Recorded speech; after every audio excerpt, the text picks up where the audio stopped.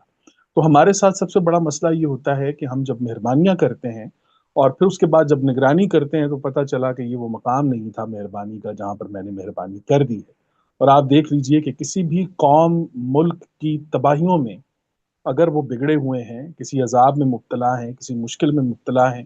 تو وہ آپ کو پہلے مہربان دکھائی دیں گے اور پھر بعد میں جب نگرانی ہوتی ہے تو پتہ چلتا ہے کہ جناب وہ تقریباً، بہت معذرت کے ساتھ، کہ امت مسلمہ میں جتنے بڑے ممالک ہیں ان ممالک میں آپ دیکھ لیجئے کہ ہمارے ہاں مہربانی کا عنصر جو ہے وہ تو بہت زیادہ پایا جاتا ہے، دکھائی دیا جاتا ہے، دکھائی آ، آتا ہے، مطلب دکھتا ہے انسان کو کہ یہ مہربانی کر رہے ہیں، لیکن بعد میں پتہ چلتا ہے کہ جناب یہ جن پر مہربانی کی جا رہی تھی، چاہے وہ کوئی ادارہ ہے یا چاہے وہ کوئی بھی ان کا معاملہ ہے، کوئی بھی سسٹم ہے، لیکن بعد میں پتہ چلتا ہے کہ نہیں جناب، یہ تو نگرانی کے بعد پتہ چلا کہ یہ مہربانی تو ہمارے گلے پڑ گئی ہے۔ تو اسی لیے اللہ نے قرآن میں اس جو 3D پروگرام کو پیش کیا ہے کہ اللہ وہ ہے کہ جو نگران ہے اور مہربان ہے۔ تو اللہ جو ہے وہ پہلے نگرانی کرتا ہے اور وہ نگرانی سے اس اعتدال کے ساتھ اسے پتہ چل جاتا ہے، اگر وہ کسی چیز کو تخلیق کر رہا ہے تو اس کی نگرانی کر چکا ہے، کسی چیز کو بنا رہا ہے، ان تمام تر چیزوں کو، قانون ہے، کوئی بھی شے ہے، کتاب ہے، نبی ہے، تو ہر چیز کی نگرانی ہوئی ہے اور پھر نگرانی کے بعد مہربانی ہوئی ہے۔ تو اگر ایز اے مومن، ایز اے مسلم ہمیں یہ راز پتہ چل جائے کہ بسم اللہ الرحمن الرحیم، تو ہم نے کرنا یہ ہے کہ پہلی بات تو یہ ہے کہ ہمارے اندر خود اعتمادی ہو، ہم باسم ہوں، ہم سیٹسفائیڈ ہوں اپنی ذات سے۔ جو لوگ اپنی ذات سے سیٹسفائی نہیں ہوتے وہ رب کی ذات سے سیٹسفائی نہیں ہوتے۔ تو بیسیکلی سیٹسفیکشن کا جو امر ہے، کام جو ہے، وہ انسان کی اپنی سیلف سے شروع ہوتا ہے، اپنی ذات سے شروع ہوتا ہے۔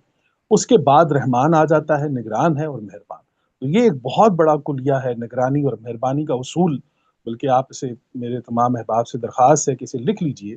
کہ کائنات میں نگرانی اور مہربانی کا ایک اصول چل رہا ہے، جسے بسم اللہ الرحمن الرحیم کے ساتھ جو ہے وہ قرآن نے تعبیر کیا ہے۔ تو آپ دیکھیں گے کہ جب حضرت نوح علیہ السلام کی بسم اللہ کو ہم دیکھتے ہیں تو ہمیں پتہ چلتا ہے کہ وہ کتنی زبردست نگرانی تھی کہ نوح، آپ دیکھ لیجئے یہ نام جو ہے حضرت نوح علیہ السلام کا، تو عربی زبان میں جب نوح نوح کہتے ہیں اس آہو بقا کو کہ جس میں دوسروں کو شامل کیا جاتا ہے، جسے ہم نوحہ کرنا، مطلب ہم کہتے ہیں کہ یہ نوحہ گری کر، جو یہ نوحہ کر رہا ہے، یا جو ہمارے اہل تشیع بھائی ہیں کہ ہاں تو نوحے پڑھے جاتے ہیں باقاعدہ طور پر. تو ان اس نام کو جب آپ دیکھیں گے نوح کو، تو آپ کو پتہ چلے گا کہ یہ وہ شخصیت کہ جنہوں نے اپنے زمانے میں لوگوں کو پکار پکار کر اپنی اس نگرانی سے آگاہ کیا کہ دیکھو میں یہ نگرانی، یہاں پر اللہ نے مجھے نگران بنایا ہے، میں اللہ کا رسول ہوں، نبی ہوں، اور میں آپ لوگوں کو اس نگرانی میں بتا رہا ہوں کہ یہاں ایک بہت بڑا طوفان آنے جا رہا ہے، ایک بہت بڑا سیلاب آنے جا رہا ہے، اور یہاں پر مجھے ہم لوگ ایک ایسی چیز بنا رہے ہیں، ایک ایسی کشتی بن رہی ہے کہ جس میں زندگی کو محفوظ کرنے کی کوشش کی جائے گی، اور یہ تمام تر کام تو آپ دیکھیں گے کہ یہ پریپریشن ہے کسی ڈسٹارشن سے پہلے پہلے، کسی بھی ڈیزاسٹر سے پہلے، کسی بھی تباہی سے پہلے جو پریپریشن ہے وہ پوری نوح علیہ السلام کے زمانے میں آپ کو دکھائی دے گی. تو پتہ چلا کہ سب سے پہلے انبیاء کا جو سلسلہ قرآن کریم کے اندر شروع ہوتا ہے تو وہ کسی بھی نبی کو کائنات کی نگرانی پر لگایا جاتا ہے کہ سب سے پہلے تو آپ کائنات سے واقف ہو جائیں. اب وہ کائنات کی واقفیت اتنی کمال ہے کہ نوح علیہ السلام ان کو بتا رہے ہیں کہ دیکھیں میں یہ دیکھ رہا ہوں کہ یہاں پر آنے والے وقتوں میں ایک بہت بڑی مصیبت آنے والی ہے، تو مصیبت کے آنے سے پہلے آپ نے اپنے آپ کو پریپیئر کر لینا. یہ ہے نوح علیہ السلام کی نبوت جو انہوں نے اس زمانے میں ان لوگوں کے سامنے رکھی ہے. آپ دیکھیں گے وہاں پر نماز، روزہ، زکوٰۃ، حج کسی کی بات نہیں کی جا رہی، وہاں پر جو بات کی جا رہی ہے وہ پریپریشن ہے کسی بہت بڑے ڈیزاسٹر سے پہلے کی. تو نوح علیہ السلام کے ذریعے اللہ تعالیٰ جو ہے وہ نگرانی کے بارے میں بتا رہے ہیں. وہاں سے آپ کو پتہ چلے گا کہ انہوں نے جب وہ کشتی مکمل کر لی تو پھر انہوں نے کہا کہ اب یہ کشتی چلے گی بسم اللہ. وہاں پر آپ کو بسم اللہ کے الفاظ دکھائی دیں گے، بسم اللہ کے الفاظ دکھائی دیں گے، اور وہیں پہ انہی الفاظ کے اندر بھی آپ کو رحیم کا رحیم کی صفت بھی دکھائی دے گی کہ یہ کتنی بڑی مہربانی ہو گئی ہے، یہ کتنا بڑا رحم ہو گیا ہے ان پر کہ جو انسان، وہاں سے ہمیں ایک پیغام ملا کہ جو انسان جو ہے وہ کسی چیز سے، کسی آفت سے، مصیبت سے بچنا چاہتا ہے تو اسے اپنے آپ کو پریپیئرڈ کرنا ہوگا. تو یہ ایک نگرانی ہی ایک انسان کو دکھا سکتی ہے، بتا سکتی ہے. تو یہاں سے بھی آپ نے یہ ذہن میں رکھنا ہے. دوسرا، ہم نے آپ کو بتایا تھا کہ ملکہ سبا جو ہیں ان کو جو خط لکھا ہے سلیمان علیہ السلام نے، آپ یہ دیکھیے کہ ہدہد کا ان کے پاس آنا، ان کی کنورسیشن، اور پھر جا کے ان کو دیکھنا، دیکھ کر آؤ وہ کیا کر رہے ہیں. وہ پتہ چلا کہ وہ زراعت میں بڑے ماسٹر ہیں، ہر چیز کی نعمتیں ان کے پاس موجود ہیں. یہ پوری نگرانی کرنے کے بعد حضرت سلیمان نے ان کو خط لکھا ہے، اور اس خط میں انہوں نے لکھا ہے کہ بسم اللہ الرحمن الرحیم. تو پتہ چلا کہ یہ جتنی نگرانی کی ہے سلیمان علیہ السلام نے، وہ ایک تو اپنا انہوں نے سائز جو ہے وہ برقرار رکھا کہ میں حجم میں کس مقام پر ہوں، اور ان کو بھی دیکھا کہ یہ جو ہے یہ شعور کے کس مقام پر ہیں، اور ان کی حکومت کس بیس پر ہے، اور یہ تمام تر معاملات ان کے حکومتی سلسلے کیسے چل رہے ہیں، اور پھر وہ تخت کی بات اور عرش کی بات. تو پتہ چلا کہ یہ ایک مکمل نگرانی ہے، ایک نگرانی کا قانون ہے جو اللہ تعالیٰ بسم اللہ الرحمن الرحیم کی شکل میں ہمیں دیا ہے اللہ نے. تو اگر ہم بھی کسی بھی کام سے پہلے، کسی بھی معاملے سے پہلے اس اصول کو اپنا لیں کہ جس اصول میں بسم اللہ الرحمن الرحیم، یعنی فرسٹلی تو ہمیں پہلے خود اعتماد ہونا ہوگا، اس کے بعد پھر اللہ پر یقین اور بھروسہ، یہ آپ کے ایمان کا حصہ ہونا چاہیے، اور پھر نگرانی اور مہربانی. اگر ہمیں نگرانی اور مہربانی کا اصول پتہ چل جائے تو میں سمجھتا ہوں کہ اس میں ہمارے لیے بہت زیادہ بہت بڑی آسانی ہے. اور یہاں پر ہمیں قرآن کریم میں یہ جو 114 مرتبہ یہ الفاظ ہم دہراتے ہیں بسم اللہ الرحمن الرحیم، قرآن پڑھتے ہوئے بھی، نماز پڑھتے ہوئے بھی، تو جہاں جہاں بھی ہم یہ پڑھتے ہیں تو ہمیں کم از کم اس نگرانی اور مہربانی کا قانون پتہ ہونا چاہیے. یہ ایک اصول ہے اللہ تعالیٰ کا، اور اگر ہم اس اصول کو اپنا لیں تو اس میں ہمارے لیے بہت بڑی رحمت ہے اور بہت بڑی برکت ہے. اچھا جی، اب اگر ہم یہ چاہتے ہیں کہ یہ رحمت اور یہ برکت ہمارے حصے میں آ جائے، تو یقیناً ہر انسان یہ چاہتا ہے کہ یہ رحمت اور برکت جو ہے وہ ہمارے حصے میں آ جائے. تو اس کے لیے آپ ذرا قرآن کریم میں سورہ اعراف آیت نمبر 204 دیکھ لیں، اگر کائنڈلی نکال لیجیے. سورہ اعراف آیت نمبر 204. أعوذ بالله من الشيطان الرجيم بسم الله الرحمن الرحيم وإذا قرئ القرآن فاستمعوا له وأنصتوا لعلكم ترحمون. اور جب قرآن جو ہے وہ قرأ کیا جائے، لرن کیا جائے، اور جب قرآن لرن کیا جائے، ہمارے عام ترجمہ تو اس کا یہ ہے کہ پڑھا جائے، اور جب قرآن پڑھا جائے فاستمعوا له تو پھر آپ نے اس کو سننا ہے، وانصتوا نہ کہ صرف سننا ہے بلکہ اس کی گہرائی تک اترنا ہے اور اسے سمجھنا بھی ہے، لعلکم ترحمون تاکہ آپ پر رحم کیا جائے۔ تو پتہ چلا کہ اللہ رحیم کی صفت سے اگر آپ نے استفادہ کرنا ہے اور آپ یہ چاہتے ہیں کہ اللہ رحیم کی صفت جو ہے وہ آپ کے ساتھ کام شروع کرے، وہ آپ کے کام آئے، تو اگر آپ اس رحمت سے مستفید ہونا چاہتے ہیں تو پھر یہ ایک بہت بڑا پیغام ہے قرآن کریم کا، سورہ الاعراف آیت نمبر 204۔ تو آپ یہ دیکھیے کہ کتنا بڑا اس میں اللہ تعالیٰ نے ایک پیغام دیا ہے جی۔ وَإِذَا قُرِئَ الْقُرْآنُ فَاسْتَمِعُوا لَهُ وَأَنصِتُوا لَعَلَّكُمْ تُرْحَمُونَ کہ جب قرآن پڑھا جائے اس کو سنو اور اسے سمجھو تاکہ تم پر رحم کیا جائے۔ تو پتہ چلا کہ جو لوگ قرآن کو پڑھتے ہیں اور نہ کہ صرف پڑھتے ہیں بلکہ سمجھتے ہیں، اور جو بتانے والے ہیں ان کو سنتے ہیں اور ان کی بات کی گہرائی تک پہنچتے ہیں، تو یہ وہ چند شرائط ہیں، یہ وہ چند باتیں ہیں کہ جن کے ذریعے آپ اللہ کی رحمت جو ہے وہ آپ پر آ سکتی ہے، آپ سے ترحیم سے مستفید ہو سکتے ہیں۔ اس کے ساتھ آپ دیکھیے سورہ نور آیت نمبر 56 اگر آپ دیکھ لیجئے کائنڈلی، سورہ نور آیت نمبر 56۔ اعوذ باللہ من الشیطان الرجیم بسم اللہ الرحمن الرحیم واقیموا الصلاۃ وآتوا الزکاۃ واطیعوا الرسول لعلکم ترحمون۔ پھر وہی بات آ گئی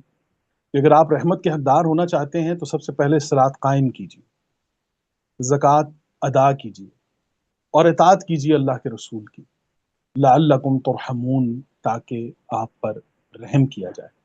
اب یہ ترحمون کے لفظ کو آپ نے دیکھنا ہے کہ یہ وہ ذریعہ ہوگا کہ جس کے ذریعے آپ رحیم کی صفت جو ہے وہ کام کرنا شروع کرتی ہے۔ صفت الرحیم جو ہے وہ اس کو آپ سمجھ سکتے ہیں کہ آپ اگر چاہتے ہیں کہ اللہ کی رحمت آپ کے ہر عمل میں شامل حال ہو۔ سورہ الحجرات آپ دیکھ لیجیے آیت نمبر 10 کائنڈلی، اگر سورہ الحجرات آیت نمبر 10۔ اب یہ بھی ایک بہت بڑا راز کہ اللہ کی رحمت حاصل کرنے کا۔ بسم اللہ الرحمن الرحیم انما المؤمنون اخوہ فاصلحوا بین اخویکم واتقوا اللہ لعلکم ترحمون۔ معذرت یہاں سے مجھے کچھ ذرا صاف دکھائی نہیں دے رہا، تو اگر پڑھنے میں کوئی غلطی ہو جائے اس پر معذرت، کہ انما المؤمنون اخوہ، مومنین جو ہیں وہ بھائی ہیں، فاصلحوا بین اخویکم تو اپنے بھائیوں کے درمیان جو ہے وہ اصلاح کرو، واتقوا اللہ لعلکم ترحمون۔ تو اب آپ یہ دیکھیے کہ تین چیزیں، بڑی چیزیں آ گئی ہیں اللہ کی رحمت حاصل کرنے کے لیے۔ ایک تو ایمان، اس کے بعد اصلاح، اور اس کے بعد تقوی۔ ایک ہی آیت کے اندر پھر یہ 3D پروگرام آپ کے سامنے آ جائے گا، اور اس 3D پروگرام کا جو نتیجہ نکلے گا وہ نکلے گا ترحمون، رحم۔ تو اگر آپ چاہتے ہیں کہ اللہ آپ پر رحم کرے تو آپ یہ دیکھ لیجئے کہ آپ اگر ایمان والے، انما المؤمنون اخوہ، تو وہ ایمان کرے گا کیا کہ وہ آپ کو اخوت دے گا، آپ بھائی بھائی ہو جائیں گے۔ اور اگر آپ بھائی بھائی ہیں تو پھر آپ اصلاح کیجئے بھائیوں کے درمیان اور تقوی اختیار کیجئے۔ تو پتہ چلا کہ اللہ کی رحمت کا حصول جو ہے اس کی مین تین بڑی بنیادیں جو ہیں وہ اللہ نے یہ بتائی ہیں کہ ایمان اور اخوت، ظاہر ہے کہ ایمان سے اخوت حاصل ہوگی، اصلاح اور تقوی۔ تو یہ تین بڑی چیزیں جو ہیں یہ قرآن کریم میں بتائی ہیں تاکہ اللہ کی رحمت جو ہے وہ اس سے حاصل ہو سکے۔ سورہ الانعام آیت نمبر 155 اگر نکال دی جائے جی، بسم اللہ الرحمن الرحیم وَهَذَا كِتَابٌ أَنزَلْنَاهُ مُبَارَكًا فَاتَّبِعُوهُ وَاتَّقُوا لَعَلَّكُمْ تُرْحَمُونَ۔ یہ کتاب ہے جو آپ کی طرف انزال کی گئی ہے۔ آپ کو میں نے بتایا تھا کہ نزل اور انزل میں کیا فرق ہوتا ہے۔ نزل جو ہوتا ہے وہ کسی چیز کا بلندی سے نیچے کی طرف آنا ہوتا ہے، اور انزل اس کے اندر فہم، ادراک اور شعور ہوتا ہے، اس کی انڈرسٹینڈنگ ہوتی ہے۔ وَهَذَا كِتَابٌ أَنزَلْنَاهُ مُبَارَكًا فَاتَّبِعُوهُ وَاتَّقُوا لَعَلَّكُمْ تُرْحَمُونَ۔ یہ کتاب ہے جو ہم نے انزال کی ہے، مبارک ہے، اس کے اندر برکت ہے، فَاتَّبِعُوا تو اس کی اتباع کیجئے، اور پھر تقوی اختیار کیجئے تاکہ آپ پر رحم کیا جائے۔ تو پتہ چلا کہ صفت الرحیم کی طرف بڑھنے سے پہلے آپ نے ان آیات کا ذرا بڑا بغور جو ہے وہ اس کا جائزہ لینا ہے، اور آپ نے دیکھنا ہے کہ یہ کتنی اہم آیت ہے کہ وَهَذَا كِتَابٌ، یہ وہ کتاب ہے، انزلناہ جو ہم نے اس کا فہم، ادراک اور شعور آپ کو دیا ہے، جو کہ مبارک ہے،